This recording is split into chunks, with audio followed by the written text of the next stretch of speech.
तीसरे फेज के चुनाव में सीमांचल के इलाके में तमाम सियासी पार्टियों ने अपनी पूरी ताकत झोंक दी है।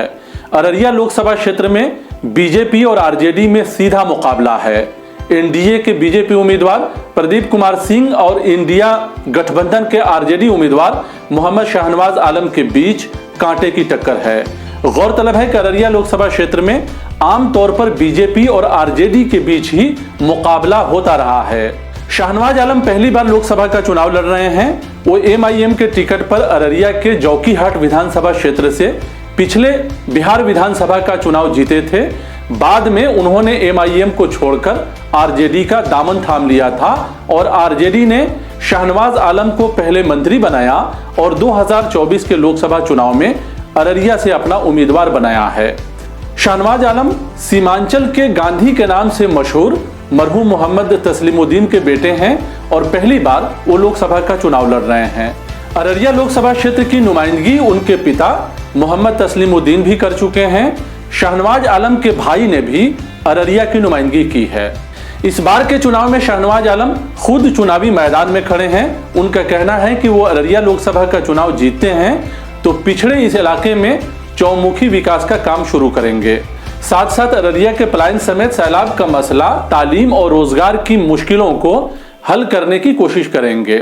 उन्होंने कहा कि अररिया का नेतृत्व करने वाले लोगों ने इस क्षेत्र के विकास के लिए कोई खास काम नहीं किया है।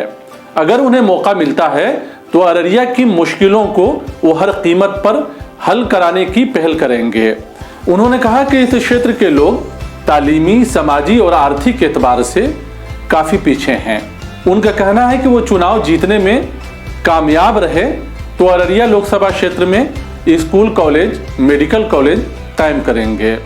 उधर बीजेपी के उम्मीदवार प्रदीप कुमार सिंह का कहना है कि उन्होंने पहले भी अररिया के विकास के लिए काफी काम किया है। अगर इस बार उन्हें फिर से मौका मिलता है तो इस इलाके में पलायन के रोकथाम के लिए रोजगार की सहूलत मुहैया कराने के साथ साथ सैलाब और नदियों के कटाव का मसला हल कराएंगे।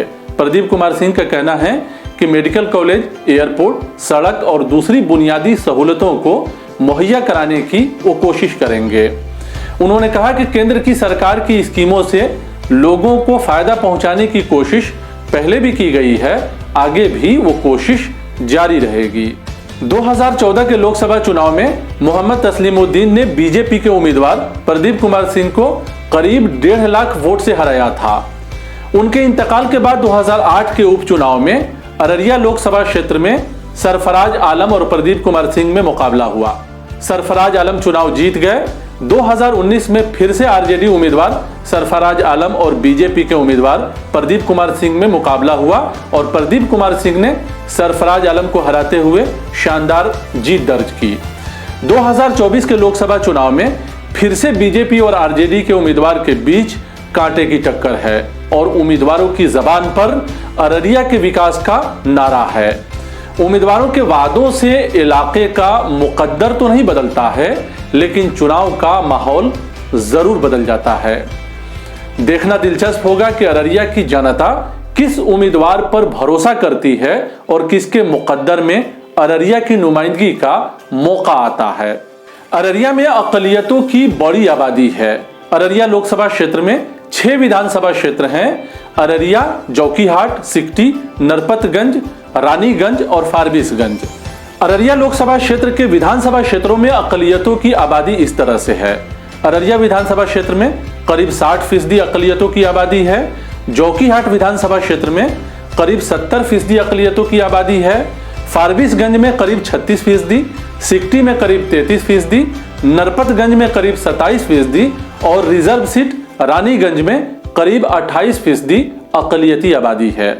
6 विधानसभा क्षेत्रों में 3 पर बीजेपी का कब्जा है, 1 पर जेडीयू का, 1 कांग्रेस के पास है और 1 आरजेडी के पास है।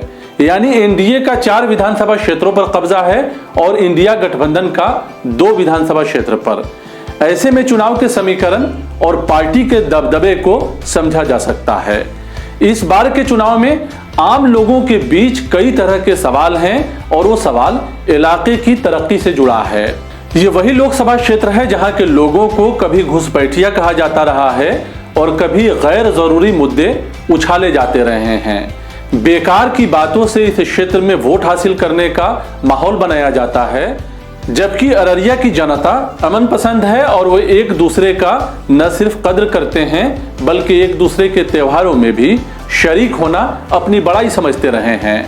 चुनाव के मौसम में इस क्षेत्र में ऐसे ऐसे नारे लगाए जाते हैं जिसे सुनकर खुद यहाँ के लोग हैरत में पड़ जाते हैं। अररिया के लोगों का कहना है कि चुनाव कोई भी जीते, लेकिन जीतने वाले उम्मीदवारों की ये जिम्मेदारी है कि वो इस इलाके की तरक्की की बात करे और उन बुनियादी सवालों को सामने रखकर चुनाव जीते जिसको लेकर क्षेत्र की जनता बरसों से परेशान है। उनका मानना है कि गैर जरूरी मुद्दों को हवा देने से किसी भी क्षेत्र की मुश्किलें हल नहीं हो सकती है। वैसे भी चुनाव के मौसम में मुद्दों की बात कम होती है और गैर जरूरी मुद्दे हावी हो जाते हैं। अररिया की जनता को अपने बुनियादी सवालों से मतलब है, लेकिन सियासी पार्टियां कोई और नारा लगाने में मस्त रहती है।